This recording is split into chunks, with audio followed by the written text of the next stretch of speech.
Do you want more success, more growth, more results?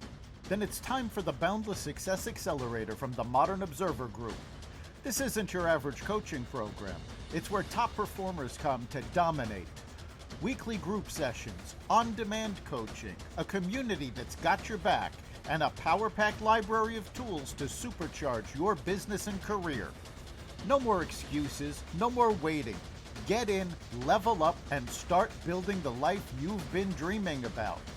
Visit us at modernobserver.com/boundless success to join today. Let's get you to the next level.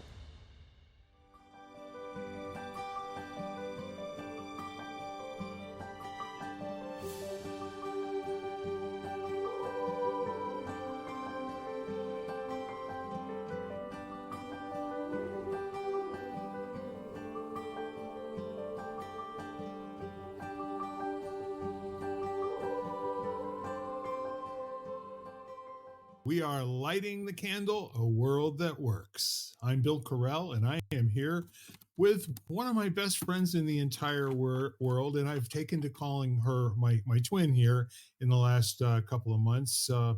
We just have the best time getting together and shooting holes in the sky for an hour. We are coming to you. This is our 191st episode of this podcast that was started way back in 2020. And so here we are. I just want to acknowledge at the beginning, we had as many as 6 or 7 different people who would cycle in and out of the different episodes. But I want to say Jan has been probably one of my steadfast and most enjoyable people to spend time with and share conversation. And I just want to acknowledge you on this kickoff episode in 2025. As you know, your partnership is always present. I feel you in my life wherever I go, and you're constantly sending me little gems that cause my day to seem to go better. And I want to acknowledge you for that. You're really great in that area, and many others. Oh, thank you so much, Bill.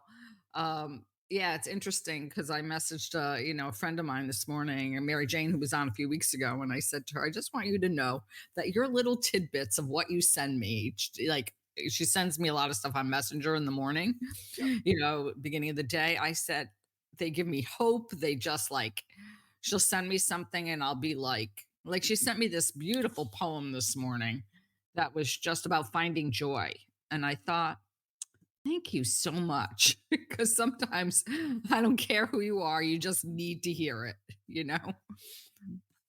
It's wonderful to put those things out into the world. And just by saying the word joy, both the listener and the hearer, or the sender and the receiver, immediately release endorphins and start to have a better feeling inside for no reason other than the fact that they're, presencing joy. It's a good word to be around, in my opinion. Yeah, I mean it was. And the poem was just, great. And I was just like, oh, you know what? I love this, because I am a big poetry person. So, so I think that it's anything we can do to help uplift others is worthwhile. So it's interesting that you mentioned that to me, because I say for me, the best poems are the ones that I get lost in while I'm reading. And when I'm done, I can't remember what I just read. I'm only left with a feeling. I'm left with a flavor of something that's present now that wasn't before I read the darn thing. I love that description. That because it is it is the feeling that they evoke much more a lot. For me, sometimes the words are really spectacular, or the choice of words, Yeah. but a poem has the ability, or a really great writer has the ability to take you beyond the actual words. So you might not remember the text exactly, and I think that art is like that. I think you can like a photograph can be like that. If it really touches you in some way deep, then you might not remember the details, And that's why I think it brings to mind that, old quote that people will not remember what you said, but they'll remember what the way you made them feel. Yes. Yes, I was here being present to that while you were speaking. That's one of my favorite quotes. So they won't remember who you were. They won't remember what you did. They won't remember what you said. They will only remember how you made them feel. There's some responsibility that goes along with that. I get accused from time to time of being too positive. I'll take it. It doesn't bother me in the least. I would much rather be accused of bringing more people a little bit of peace and hope and joy in a moment. And they don't remember it was me that did it. And that's not why I do it. I don't do it so that I can get credit for doing it. As a matter of fact, the people who are the ones who are the most negative about other people who are positive, they could take a minute or two and take a look at where they're coming from in the world and whether or not they're living their best life in their best world, right? And I have gotten accused throughout my life of being too sensitive. And I used to look at that as being some sort of like, there must be something wrong with me, or why am I so sensitive? Like, and then I realized it also made me like what I want to say, that kindness gene kind of Yes. all of a sudden became very amplified for me because I totally felt what people were going through. So, and then I started looking at it as not a negative, like, but it took me a long time to get there. And I talked to a friend of mine who also said that she was always told that.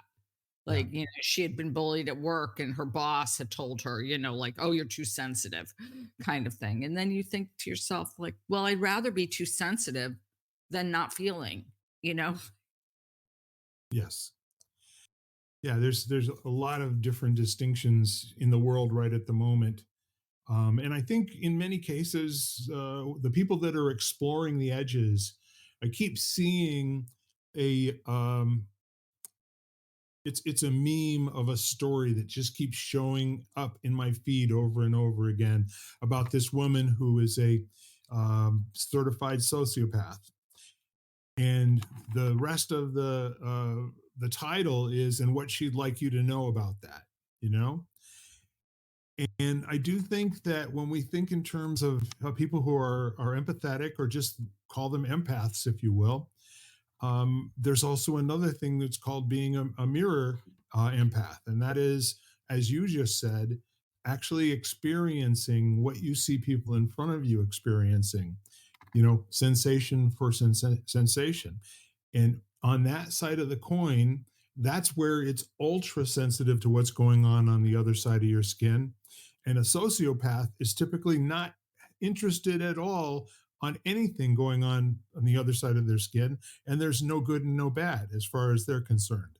As far as they're concerned, there is no morality and immorality. There's no just and unjust. There's just, this is what I'm doing.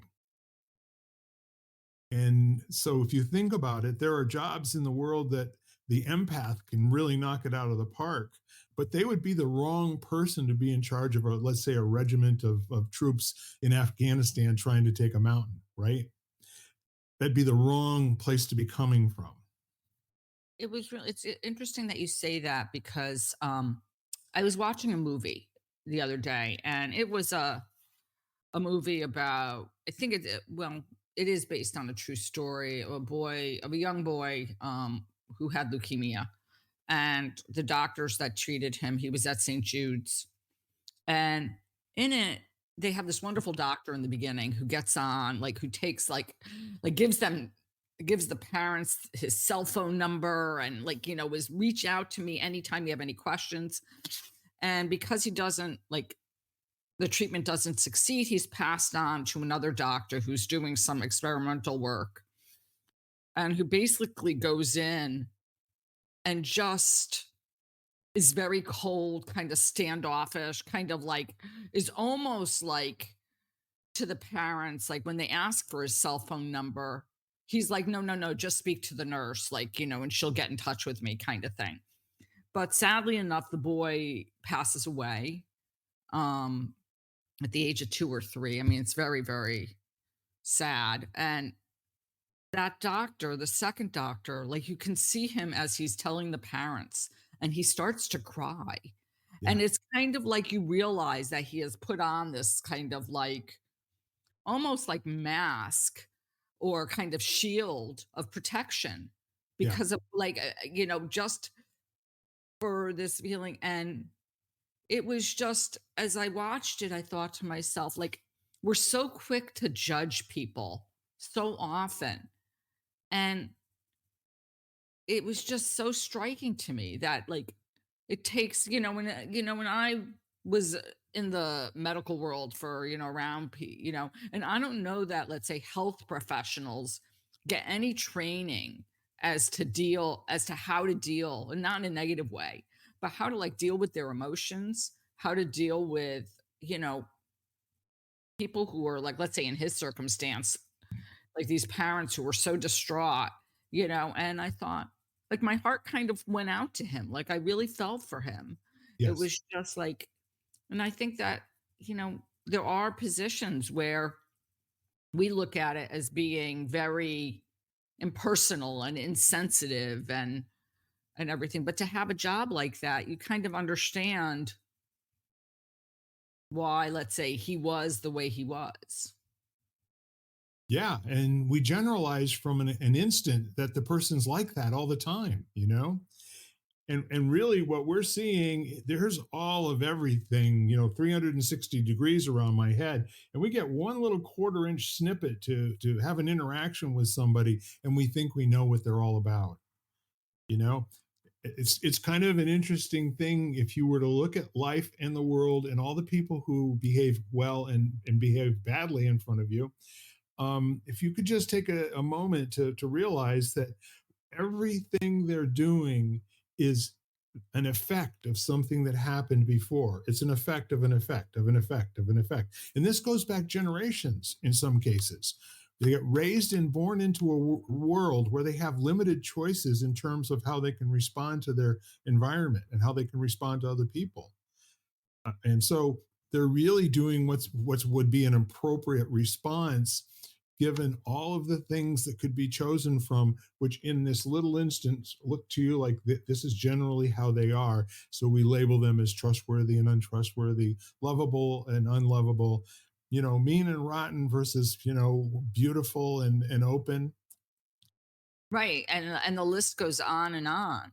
Yeah. But I think we also, like as you're describing that, and I described this story, you think about, let's say, the training of, let's say, health professionals in the United States, where I don't know how much, maybe it's gotten a little bit better, but I don't know how much,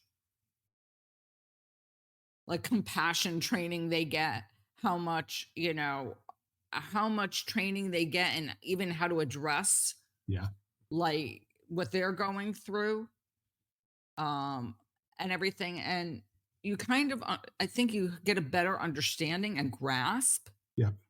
as to how, let's say, how we got where we are. That, as far as, let's say, in the healthcare world, like, how we got here.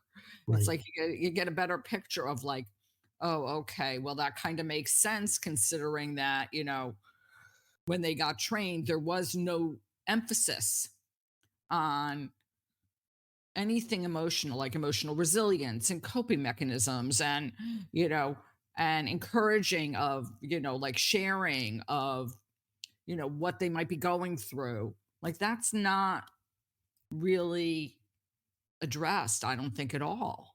Sure.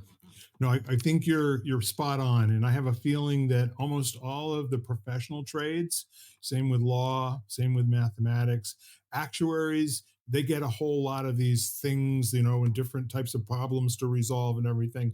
But when they get into the real world of working in an insurance company or a bank or something like that, where they're doing, prediction and risk assessments on different types of portfolios over time, they have nothing to do with the book learning. This is all about, like, how can you get on the back of a horse and actually ride it.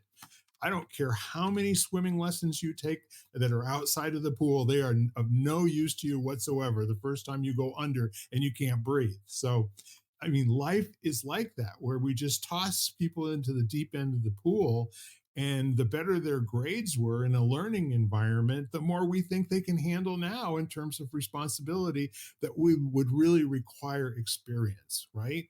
It's the lived experience in all of us that lets us validate the learning and separate it from, well, should be this way, shouldn't it? And learning after a little while, well, that didn't work. And I got to stop hitting myself in the head here because that's what the book said to do, because it ain't working. It's not making me feel any better. And we're getting no results. So let's throw that out and let's ask questions. Right. And for me, I remember the first time I was kind of left on my own to handle some work in the lab, and my coworker was pregnant and went into labor early.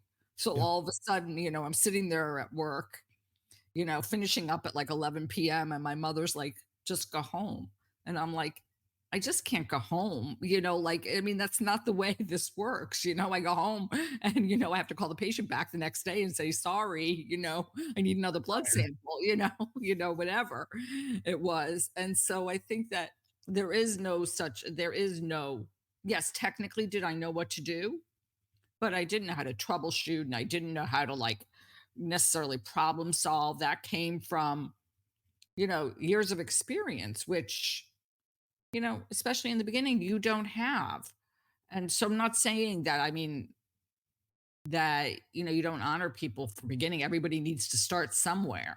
Right. But I think that you have to remember that so much of so many positions, jobs. I mean, just think about, and I'm not a parent, but the same thing. It's not like you're, from what I, or a I'm a pet mom. It's not like they come with a set of instructions that you follow, like a manual of like, okay, this is what I need to do. Check box one, you know. Well, and I got to tell you, even when we're in places in life where there are manuals, they're not terribly useful until you're able to be in a position where you can, put the boat in the water and see if it sinks or it floats, right?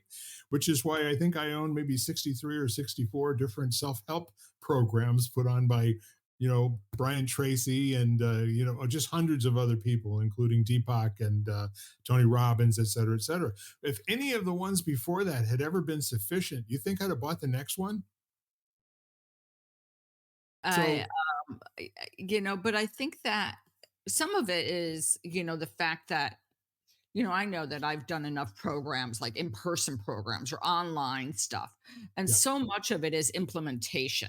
So it's the fact that it's really nice because they all sound good.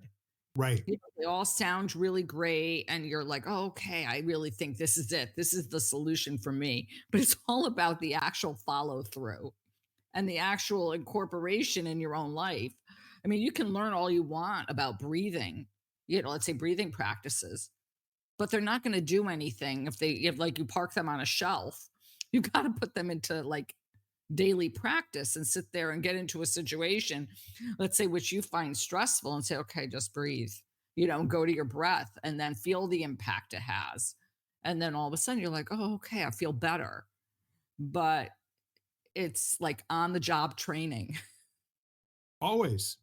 Like I said, want to learn how to swim? Jump in water. That's right. One of two results are going to happen. You're either going to, get out of the water or you're not, and that's a pretty stark example. But I think to your point, um, we are given so many tools that are gifts from other people where they try to express in language what worked for them and little tips and formulas and all this neat stuff. And but as you just mentioned, in a list of 7 things that you can do when you're stressed, you know a box breathing or something of that nature is in the list somewhere. And if you haven't really practiced it and made it to a point where you remember it, it's of no use to you at all that it was in that list.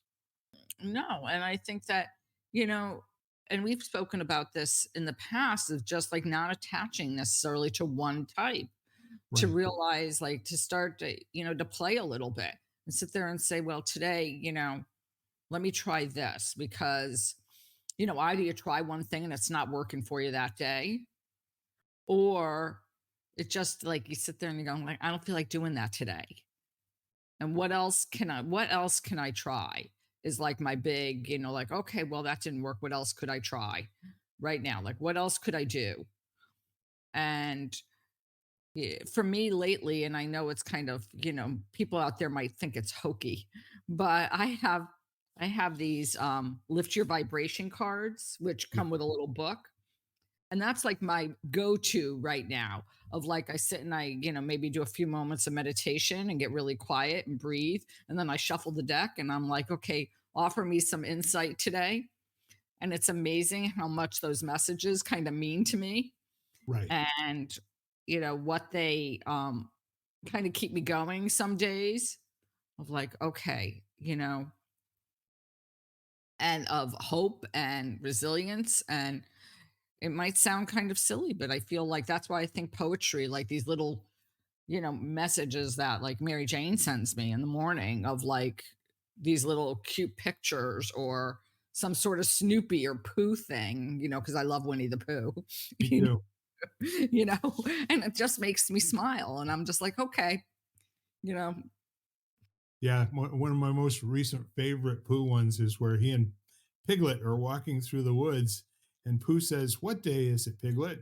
And Piglet says, "It's today." And he said, "Oh, my favorite day." that's one of my all-time favorites. Same here. And if you think about it, 9 out of 10 times when we're feeling a state of mind that is not pleasant to us, that we really don't want to be in the middle of, and we can't stand that it's there, more often than not, all we're doing is avoiding putting a name to it for a moment that gets you a little bit of peace.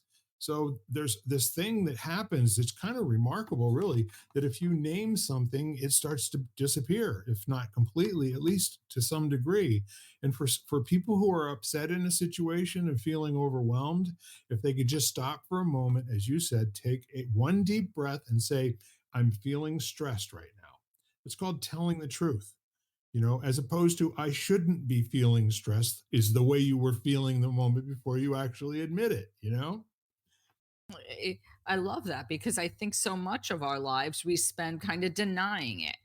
It's Yes. like, I shouldn't feel like this right now, you know? And I think society doesn't do a great job sometimes at sitting there, and sometimes we have these extreme examples of going through something and something else in the world has happened or whatever.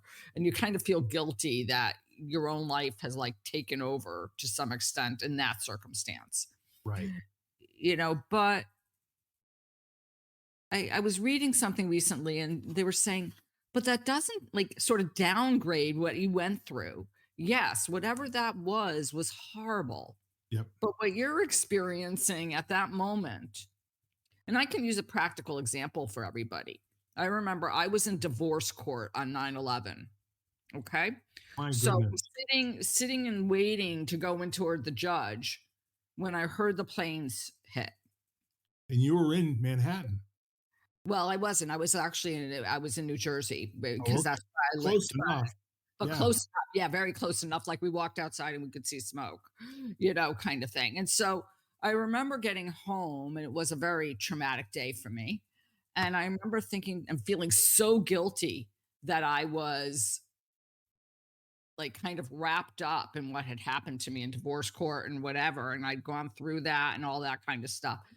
And I remember going through a lot of guilt because I figured all these people died. And that was horrible, like, don't get me wrong, but Right. it didn't and what happened to me was still justice was still horrific for me, Yeah. and I think we tend to do that, like, quite often. There's a lot of things that happen in the world, and I'm not saying, yes, it does put a little bit in perspective what you go through, but what I went through was still bad for me, and so it's kinda like, acknowledge that. Well, it's what I'm hearing you say is kind of on the order of hearing a news report that there's been a violent earthquake, outside of Mexico City, and so far there's more than 2,400 people missing, and it's not looking good, because it could be up to 20 or 30,000 people. We've had just that kind of catastrophe happen over and over and over again. Tsunamis in Japan, earthquakes, in Afghanistan, and in I want to say probably Iran. Mhm. There's all of these things that they come in and they're just too big to get our mind around. And what is really happening to us is what we can see, feel, taste, touch, and hear. Mhm. And so there's nothing wrong with having your life be bigger than major world events for a moment, until it starts to settle out again, until you start to feel like what you just experienced as being near death, sitting in divorce court, which is the last thing in the world you probably wanted to be doing, ever. And now on top of that, we've got this catastrophic thing where two planes flew into the World Trade Center, and then one crash landed out in Pennsylvania, and then another one into the the Pentagon. And before the end of the day, I know all of us felt like we were at war with somebody, Absolutely. And waiting I for the nukes to go off. right, exactly. And just I remember, and as long as we're talking about, I remember first of all after that, and I know you've said you didn't go into like you've never been down there. I mean, I have to say that the city never felt the same afterwards for me, Yeah, ever, and still doesn't. I go through, and not like I was afraid to go in, like that, not about that. There was just a different energy there for me after that point. And not that we want anything, but when we talk about the beginning, when we talk about feeling, there was something to the effect of uniting people. Like I remember yeah, standing on street corners and hugging strangers, and it was just this unbelievable feeling of, commuting in Port Authority. And just like, I remember there was this statue in the, on the main floor of Port Authority bus terminal for a long time, and people would gather around this statue and just cry, and people would hug each other. And there was yeah, something in a way so beautiful about that connection, and that we shared, like there was a kindness in the city that happened after that, yeah. that then began to fade, which saddens me, but that's what happens, over time. People forget, or people get lost in their own world or whatever. And so, but there was this element of connection and kindness that happened. Yeah, you're reminding me of all of these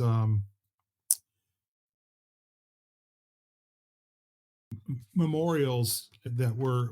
Have you seen this person, where people posted pictures of their loved ones and their names, and even if you didn't have anybody that was remotely near the twin towers, being up on 38th Street or something like that, 38th and Madison Avenue, and there's a bunch of these pictures posted. There were folks that did that all over the island.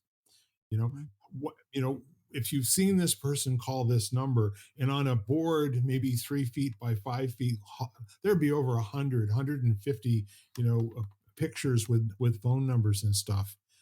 And it just, I sat there at one time looking at it, and I thought to myself, yeah, I knew some people that were there. I knew some people that were could have been there but weren't. And I knew a lot of people who were there. And especially on the firefighting side, I have mhm, a lot of friends that are not so much on New York City police, but firefighters, I think, are a little bit more um, tight communicators with out of state, different parts.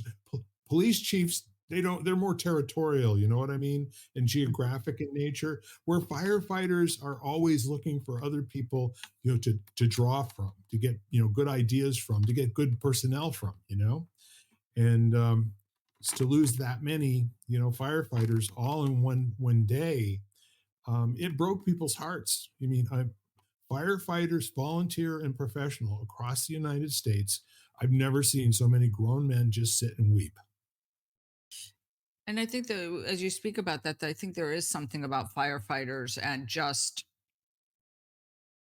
the whole idea of the ability to cross border, cross state, depending Yes. on what's happening even now. Like I have a student, I have a previous student that used to come to a lot of my in-person classes whose son is a forest firefighter Yeah. out in the Northwest. And, in those situations where you get people like, you'll get firefighters who come in from Colorado and who come in from Oregon and who come in from, Washington. And, when they all kind of like something happens and there's a lot of just camaraderie and I'm like, okay, we're going to mobilize. Yes. Yeah, it's an interesting thing that, and we're kind of drifting off of the subject a little bit, but of course we're wherever we drift is perfectly fine because some weeks it's a parachute we come in on, and other weeks it's a balloon that we kind of bounce around on.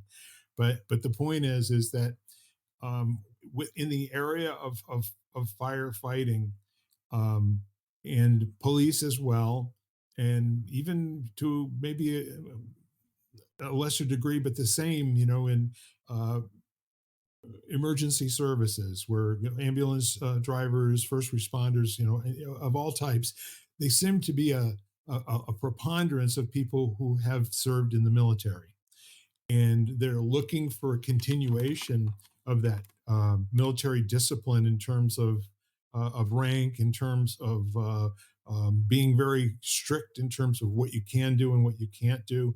So much that it's in the culture, and people don't have to be asking each other or correcting each other. But but the point is that when you have a paramilitary organization like that, we've gone through, I think, in the last 25 years, the greatest transformation in terms of dealing with feelings and breakdowns and loss and grief, that where it's actually now something that especially in the firefighting area, which I'm pretty well aware of with folks that I know and speak with, they're getting out ahead of it. They're linking arms with narcotics and alcohol anonymous, that sort of thing. They've got a network of public speakers that go all over the United States. We're now talking about processing your grief, processing your PTSD, not pushing it down and not using some sort of a substance to bring it under control, if you will, so that you can be a functioning whatever it is.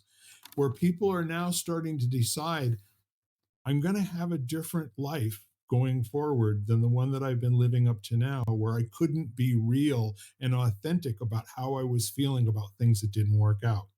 When you come on a scene and you find somebody who's burnt to a crisp inside of a car, and there's not a darn thing you can do about it, and there's no real healthy way to get rid of it, what do you do? Hmm. But I feel like, we have to be that, we have to do that for other people.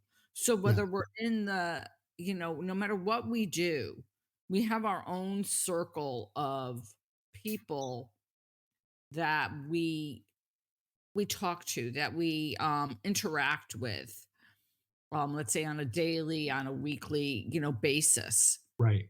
And can we show up as ourselves for the, when we're interacting with those people Right. so that we feel less lonely and less disconnected? And let's say and feel more connected. Let me phrase it like that, and the more positive, and feel more like more connected, because I think that it's very easy for us to feel disconnected. I'm collaborating on another book with 6 other people, and that was one thing that's been really beautiful, is that we all like have now sort of written our chapters, um and we is the authenticity and the commonality it is. Like, we're all from different parts of the world. We're all from different, we're different ages, different genders, and coming with our life experiences. And just there is this feeling of real connection based on the stories we're sharing. And that's what, to me, when you show up as you are, that's what you're doing. You're showing up with your story at the moment, Yeah. and we all need to be able to feel like there's somebody who cares about that story. There's in what you're saying, I think you're actually expressing what I'm talking about in terms of, especially in paramilitary organizations, it's not Mhm. been okay. And not only has it not been okay, it's been suck it up, buttercup. Everybody goes through what you're going through. And there's also a recognition now that it's unacceptable to lose through suicide and cirrhosis of the liver and other heart attacks and those kinds of things. People that are in this job for 15 to 25 years, compared to other walks of life. And I think that's a healthy thing to talk about. I think it's a good thing, and it's authentic to realize that these, at the end of the day, yes, they're highly trained, and yes, they've taken on a job where they know they're going to be face to face with trauma and life and death situations many more times than the average breed of cat. But at the same time, how can you ever know what you've gotten yourself into again before you've experienced it? Mm. And the other thing that's kind of a comparison, we talk about people who have PTSD, and we can accept that in an instant, that they were in Afghanistan, or they were working, undercover someplace in Europe, in Slovenia, or wherever it was in the world, and they went through hell for 2 years. We can get that, and they come back out, and a lot of them don't find themselves for the rest of their lives. They go on the street. However, if you look at the trauma that shows up for an average firefighter over a 5 or a 10 or a 15-year period, we're talking 20 to 30 times more experience than one of the other people had experienced in 1 year. you know and they're doing it on and on and on, and they don't get the piece of cheese and retire until they got 20 years in, right? So how do we take care of those folks? And this is where I think the thought leaders and people like yourself that are out there, on the skinny branches of sharing stories with each other for no better reason than to get to know each other, just to authentically and genuinely, interact with another human being, and not, trying to show up and buff yourself up and act like you're more than you are, because people can see right through that. But at the same time, you're not helping anybody and you're not helping yourself. Absolutely. But I think that in life, we have this image or this feeling that we need to show up and pretend we're okay when we're not okay. Yes.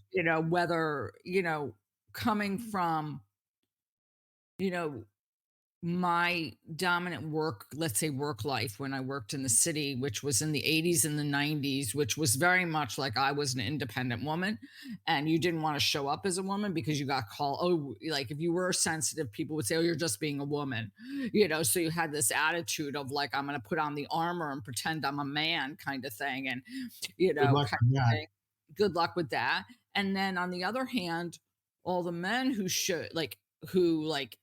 would not because they would be called a sissy or they would be called, they weren't like, they were being too emotional. And that was the last thing you wanted to be told, it was, and so everybody walked around with this like that whole attitude of no pain, no gain, and kind of attitude. Like that was the gym slogan, right? It was like no pain, no gain. That you had to like just put on this you gotta pretend and go to work and make sure life wasn't happening outside the office or wherever you worked and get as much done and as you could, and the work ethic was crazy. And I have enough friends now, especially through COVID, that don't live in the US who think we're crazy here as Yeah. far as our work ethic. The fact that like no one takes vacation like in Europe and like other countries, like the last 2 weeks of December, they shut down. Like Christmas and New Year's, no one works. Like, I mean, it's like a holiday. Yep. I mean, I was just on a call this morning. Everybody's like, "No, we didn't turn on our computers for 2 whole weeks," kind of attitude. I'm like, "That would never happen here." Right. And we don't honor people, like, no matter what profession they are. And Well, I I'm not was saying I always don't in. wanna I don't Yeah, wanna belittle, like, the whole like, what you were saying, like, the firefighters and everything, because I do understand that, but I think in normal society, it happens also. yeah. And the fact of the matter is that it doesn't have to be death for stress and trauma to be present. It can be just, deadline after deadline after deadline, in the workplace. It can be working for months and months and years on something that consistently fails, to achieve an objective over and over and over again, that you don't get relief from and you don't have a healthy outlet for. And you can't tell things, you can't tell the truth about how things are going, and that it really sucked that you just really failed again. It's like, no, let's get back at it. And the thing that I've really appreciated over the last 4 or 5 years is the introduction of thinking about this recovery period, of when you do a challenging job. You make your choice, you buy all of your equipment, you get your raw materials, and then you do the thing, and then it doesn't work, and then you need to take a time out. You need to look at it. You need to ask questions like, what just happened? What were we expecting to happen? And what actually did happen? And take a time out to just sort of catch your breath again and go into the next round of trying to accomplish with a better set of questions and a better objective. And at least secure in the knowledge that it's okay that you don't accomplish the thing you're setting out to accomplish. In business, it's just not that way. You're at, you know, DEFCON 5 all the time, except for when you're getting drunk.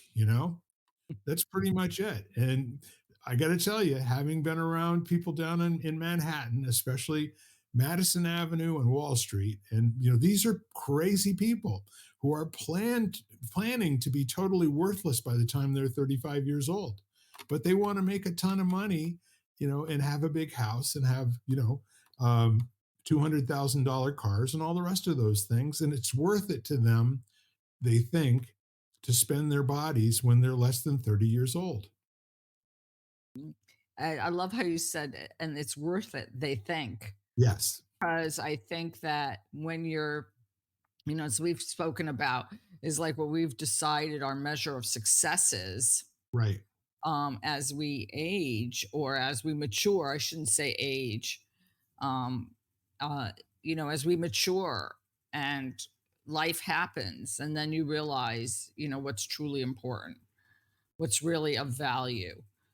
And I look at who I was, and not that it was, I'm not saying, but I just look at who I was Yes. then and who I am now and realize, in a way, how shallow my idea of success was. Yeah.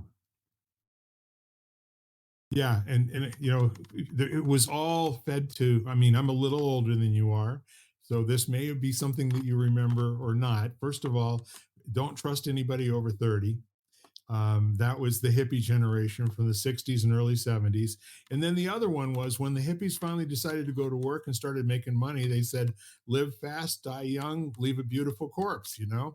And so these were not terribly empowering things, to a culture or to a group of productive human beings. And you stop and think about what each generation has done in response to the generation before. We all seem to, kind of swing one way out to this direction and then back towards the center and then back out towards the other direction. And I think after what we've been through over the last 15 or 20 years, I think we're headed back into a very conservative period of time. And what I mean by that is where people are more focused on what's going on in their own lives and households, and are they making a living, and are they actually building anything for the future. I think you're going to start seeing more people getting married in the next 20 years than we saw get married in the last 20 years. We're starting to head into a different kind of an environment where people are now starting to say, look, yeah, there's things that are going on in the world that are not great, but you know what? I want to survive this. I not only want to survive, I want to thrive. I want to leave my mark on the world. Those would be the things that what I would say when I was 20 or 25 years old. There was something for me to achieve and you know and to conquer within myself. But I would never have been able to say it to you that way. There were Mhm. things I didn't like and there were things that I loved. And I didn't know what to do about the things I didn't like.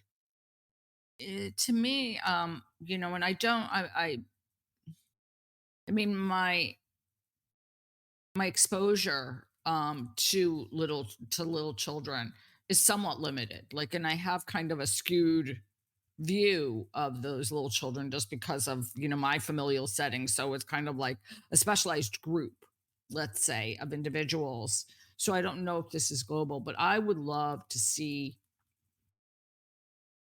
and maybe this will is like the value of family and family time and the importance of that interaction of you know having parents that are present. And I'm not only talking physically present, but are present, you know, in our sense of like, having conversations with their kids, you know, Yeah. being concerned about, kids and, what they're exposed to. Um, It's an interesting perspective when you stop and think about when you and I were young. I mean, like 5 or 10 years old, 95% of all of the people that we knew had two parents. The ones who didn't had lost somebody due to health or some kind of an accident or circumstance or were killed in a war, that sort of thing.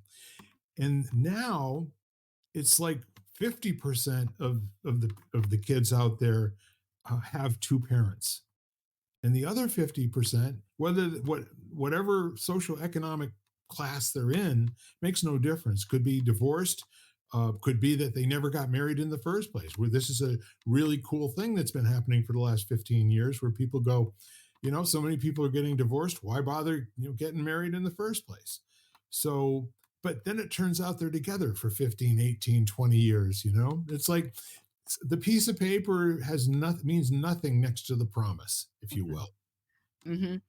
And I think the other thing that you didn't like, when I was a kid, and I'm saying one parent who stays home now, but at that time, it was not common for mothers to work. It Right. just happened to be like most of the families were, male, female. So mother, father kind of thing. So that was not common. I remember my mother went to work when I was like in fourth or fifth grade.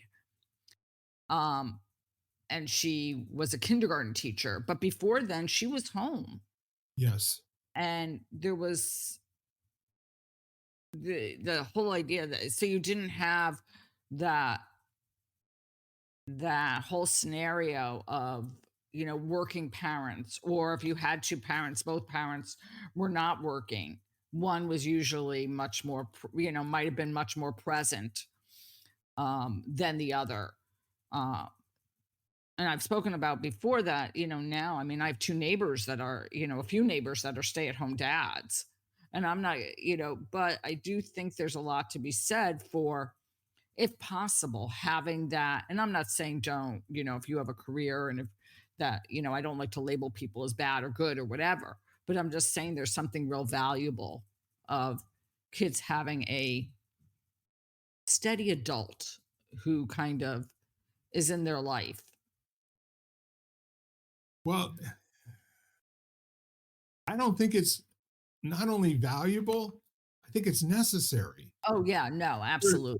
there's 100 studies that basically show, it, the way for anyone to get to being a prosperous 30-year old is to have, the same set of grounding, um, nurturing, culturally, social, growing nuclear family experiences, growing up. And when you look at a society where that seems to be coming less and less and less, but you think about it this way, Jan, in the 1960s, I think 70% of women were household chiefs. They were the moms, right? And for whatever reason, and you stop and think about the politics behind feminism and what it was supposed to mean and what it turned into and what it really turned into over the last 50 years, they're completely different things. Okay. And quite frankly, I have no problem with people making a choice, but you can't make women bad and wrong for choosing to stay home and raise their kids. You just No, can't do it. And that's what we've done for 50 years. You know, it's I the remember equal this, equal that, and it's never been about equal this for equal that. It's been about let's upset the apple cart and get things to go a different way, and that's culture killing, in my opinion. I remember having a very ill opinion of women who stayed home. And the Right? last thing I wanted to do was stay home and, and be a quote unquote like housewife. That was, that to me, there was such a like I was very scholastically oriented. I lived in Manhattan. Women were ad execs where they were like, lawyers, they were doctors. They weren't, housewives and moms. Right. But see that you're putting your finger right on something. It was bred out of you to have the choice. It's a dichotomy. This is Right. good, that's bad. And so Exactly. that's how we were always raised, with an either or, and not with a whole like banquet sitting in front of us, a buffet that we can go choose from any way that we want to. Or just not even the option to even consider doing in some way or form, Right. trying to change the culture so that, let's say working part time was acceptable and having workplaces address the fact that, people had families and, you know, and or one parent had the parents had families, and so therefore somebody needed to be home for the kids. I mean, technology wasn't there either, so now in a way it's a little, in my opinion, it's a little bit better in the fact that people could call in or work online if they needed, but that we didn't force that either. We kind of were it was acceptable to kind of sit there and say, okay, well, I'm working now, so home life doesn't exist. And so I've just got to learn how to navigate that in the however many hours I have at night when I get home before I have to go to work the next day. Yep. So think about it, okay? In the 1950s, we could have one income families that were nuclear, and the head of household made plenty of money to pay all of the bills. No credit. Hmm. People Yep. had no credit. In the Hmm. 1960s, they started being issued credit cards, the Diners Club, American Express, Sears charge plate, all these sort of things. And when wives started going to work, even though they weren't making, because they were starting off at whatever age they were now, coming into the without any respect that their age had anything to do with their value. It was, no, you're coming into the workforce at the same level your husband did 10 or 15 years ago. And remember, he didn't make very much money at the beginning either. So the next thing you know, we now can be borrowing, and we can get a house, and we can borrow, and we can get a car, and we can borrow, and we can get our kids to college, and we can borrow. Oh my God, suddenly both of us are working 80 hours a week, and nobody's taking care of the kids. We have to do that to make ends meet. Exactly. I mean, I remember, one of my big issues, I remember it was through a number of elections, where, people were at like, somebody should be at home, but yet it had gotten to the point where people couldn't afford anymore, where there wasn't two incomes coming in. Right. And so all of a sudden people were forced and still are forced to be able to make ends meet. Both people in the house, everybody in the household who can work has to work. Well, it's gotten even worse than that, Yeah, I Jan, know. over the last since Barack Obama privatized, school loans back in 2009, so that everybody could have a college education. You now have couples coming out of school, each owing $200,000 in debt to the government. You think about that. What choices are going to be there for a 23-year-old going into the job market? And if those jobs are not there, for them to be able to even, barely make a living, and you've got all these kids that are living in their parents' basements, not because they're lazy, not because they, don't have ambition. It's because they can't make the numbers work. Mhm. No, I was just talking to somebody that I know whose son is in the military, and she was talking to me about what he's going to he gets out. He's in the Marines. I think he's going to be out this year after Yeah. 4 years of service. And so I said to her, she's like, I said, so what's he going to do when he gets out? And she said, well, he actually is a diesel mechanic and has done 4 years of basically, extensive work. And so she said he should be able to get a pretty good job. And that to me was like such a breath of fresh air to hear, Yes. because what I hear from a lot of other friends I know whose kids, let's say are university or college educated, is they either can't get jobs in their fields, or they can and they don't pay enough. So they then have two or three jobs to just barely end up paying the bills. Yeah. And they all live at home.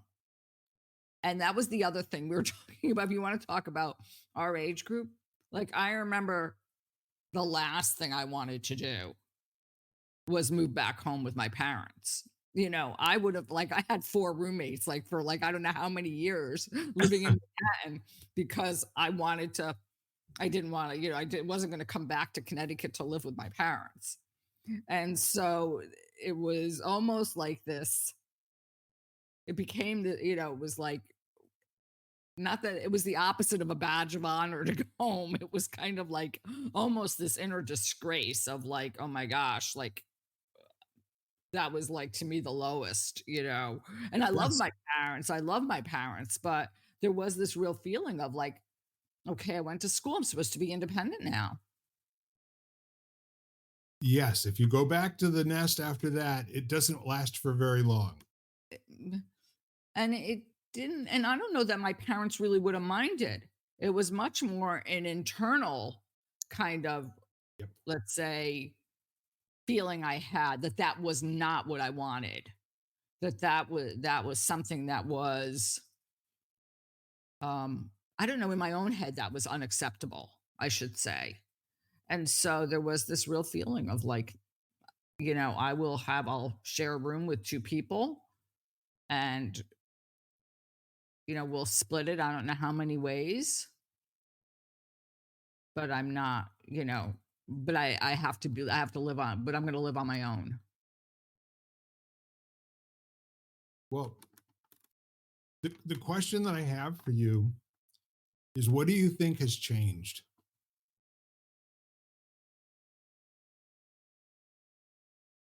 Are we messaging different to our children than we used to 40, 50 years ago? Sadly enough, I don't think we are. Yeah. I think that, sadly enough, I still think the outward measure of, let's say, success and status has not changed. That idea of like, like the house, the car, getting a university education or a college education, let's say advanced degree. Let's just kind of categorize it like that. I don't think that's changed. Um, and so I don't think a lot in that realm has changed. And that makes me really sad, because I feel like, I don't know, I always felt like not everybody is meant to get like, not that every, like, I think everybody has a gift, and everybody has, like, there's a reason every person is here, and everybody has like something that they're supposed to bring to the world. But Yeah. I don't think that requires an advanced degree to be able to discover and to be able to thrive in that space. You know, I just don't. I don't think, if you're an artist, you're an artist.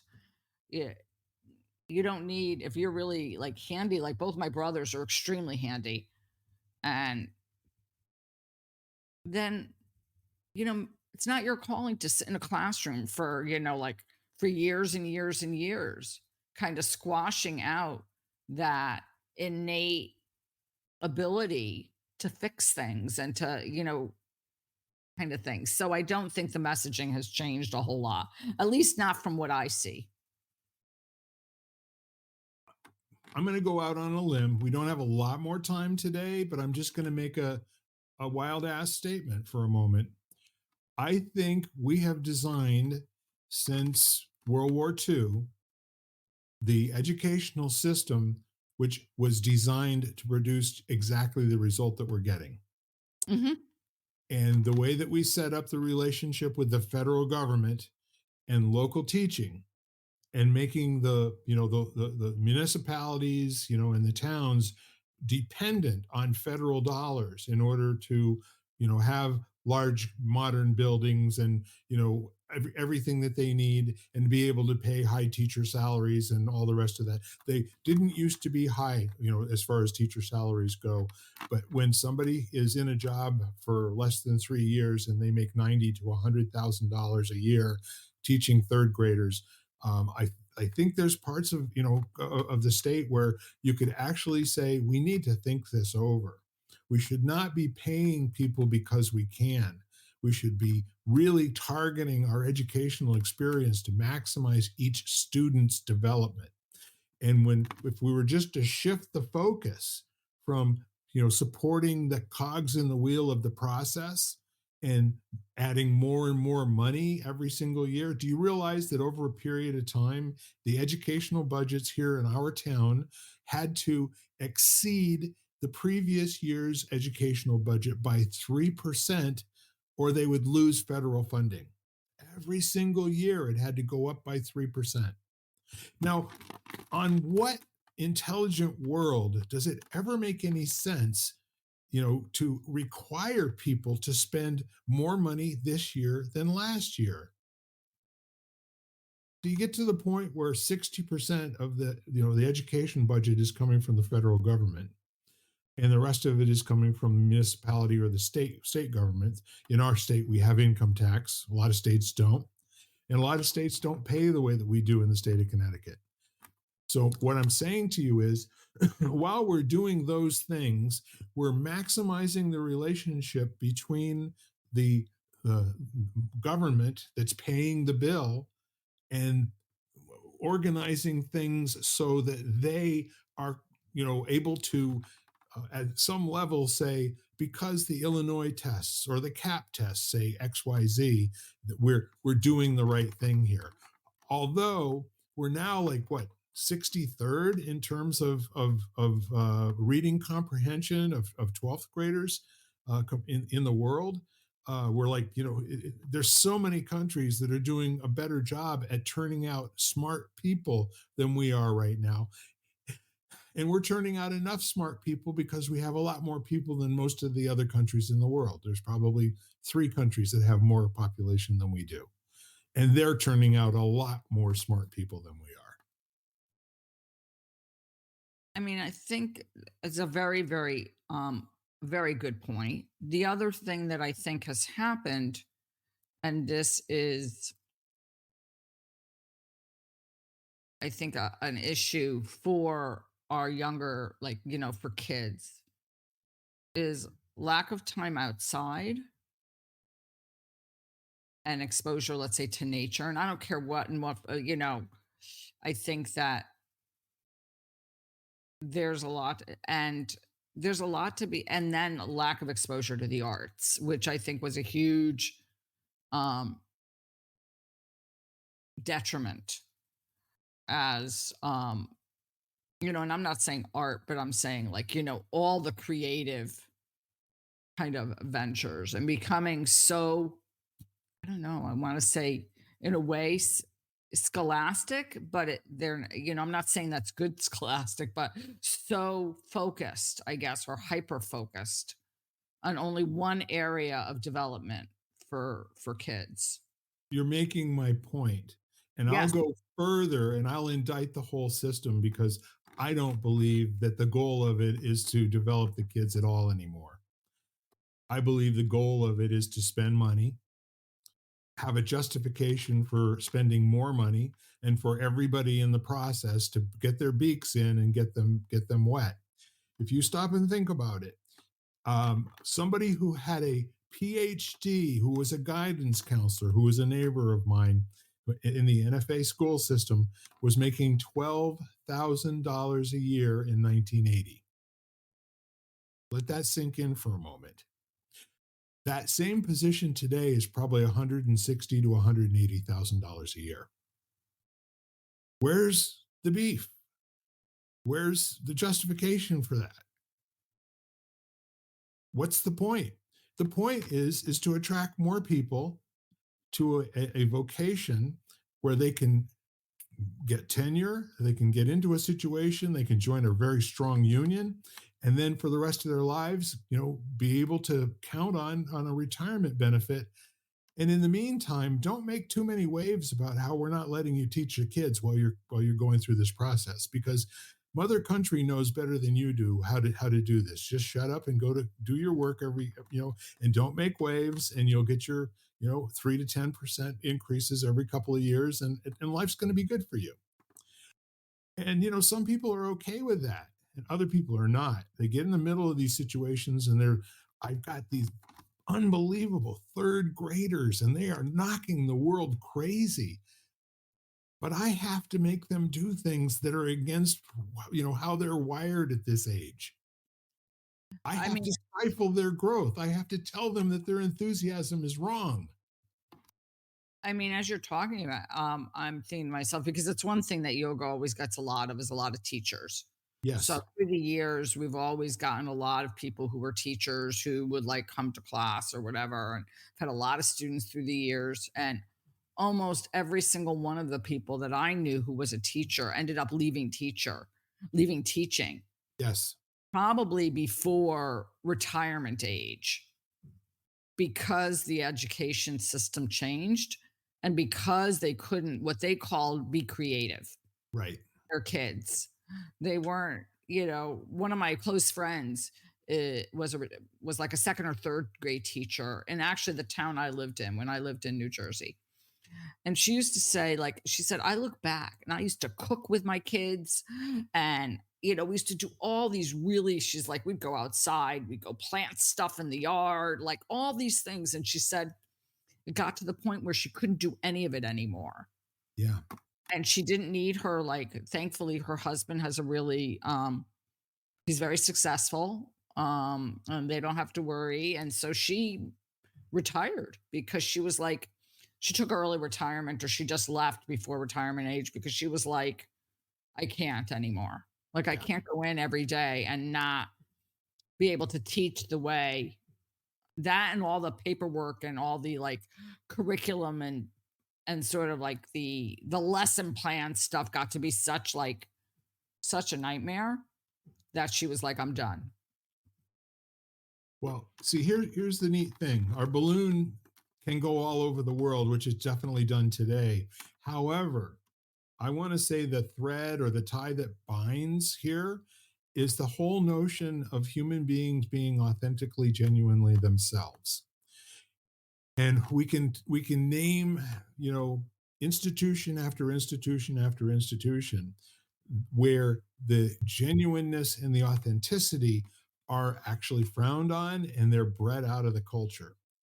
And they have to be in order for people to blindly show up and do what they're told to do every single day in the face of having the opportunity to make it better, or in the face of having great ideas, and having kind of a place where they can try things out and they can fail until they succeed greatly. And I think with that in mind, it's a whole new world that we're getting into here now. We always want to act like a new year means a great start all over again. Everything's clean. We're going from ground zero. It's going to be cool from here. Well, yeah, maybe. But what if if we finally just look to the thing, the old saying that I think Albert Einstein said that I used to love was, we can't solve these problems by looking, to the methods that we use to create them. And that's why I like the thought leaders who are out there today going against the grain. I mean, going against the current, basically saying, time out, what you're saying makes no sense to me. And I'm not going to accept that it's the only answer. We've got to stop and try different things now. What you're saying reminds me of um, something that was having a conversation, and something I listened to when they were talking about, for example, some sort of one of the systems in the country, whether it was the legal, I think it was the prison system or something. And they were saying at one point or another, you have to kind of look at it and you have to say, what we did didn't work. And you don't try to revamp what's there. You Right. try to take what worked, move on and create something new. And that's that is a vital thing of growth, to sit there and say, okay, well, this did not work. And being able to say that it's okay that it didn't work. Like, we Right. did the best we could. This is the information we had to work with, but the system is failing and we've got to create something new. So it's not taking what the old was and trying to like mold it into something that's now going to fit, because hate to say it, it's that ain't going to work either. No, it's a bunch of people that are fooling themselves, beginning to believe their own BS. All Absolutely. we have to do is just change this a little bit, and let's do more money than we had last year. Oh, don't worry about it. We'll get it somehow. Right. You- that's right.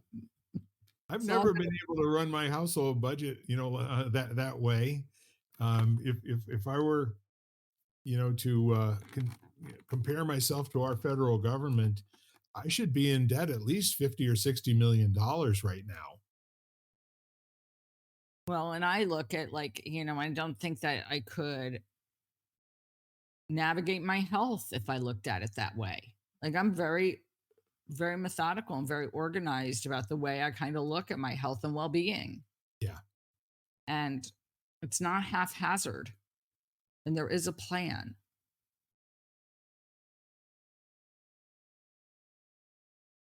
But I think we all need that plan. Like, we all need that plan. And we also have to, it brings to mind that word of responsibility.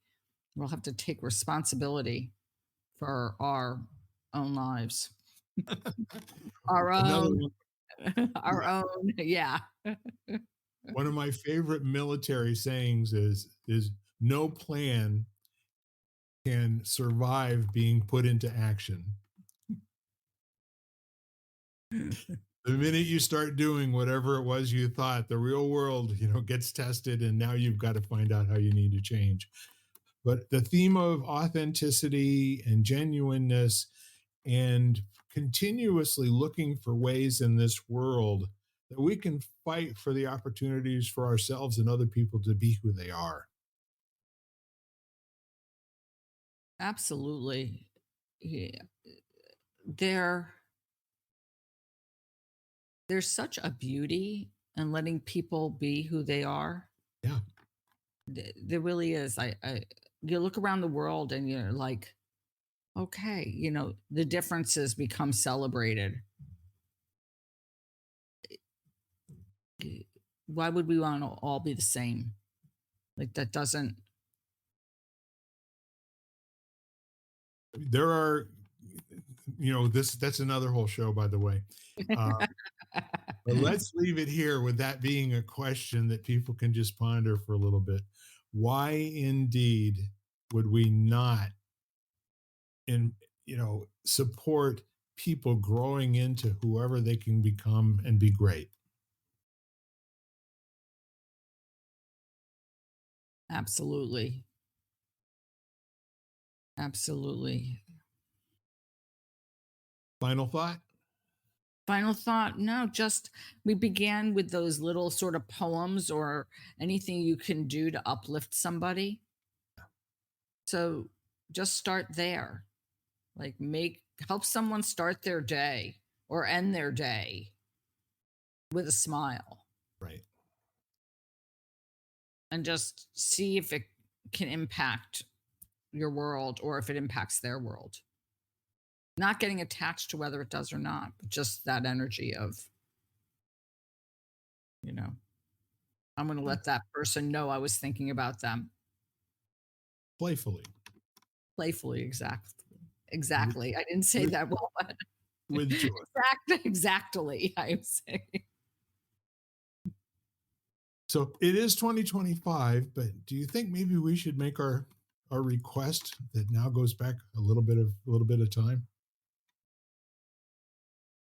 Yeah, sure, go ahead. I like this. We share the soapbox at the end of the show and empower each other in the process of doing so. So I just want to remind you and ask you to reach out to somebody in your life by whatever means necessary, telephone call, go see them, send them a text, but just let them know that they're important to you and that your world works because they're there. And if they ever have a dark moment where they feel alone, they're not.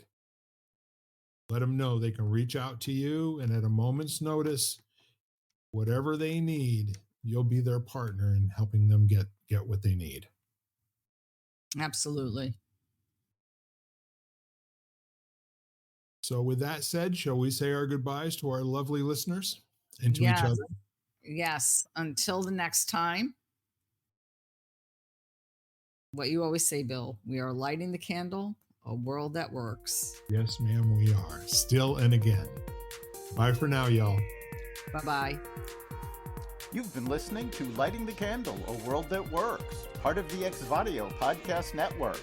You can catch every episode of Lighting the Candle, as well as the rest of the network, at xvadio.com, the Apple Podcasts app, YouTube, Spotify, iHeartRadio, Audible, Amazon Music, and wherever you find podcasts.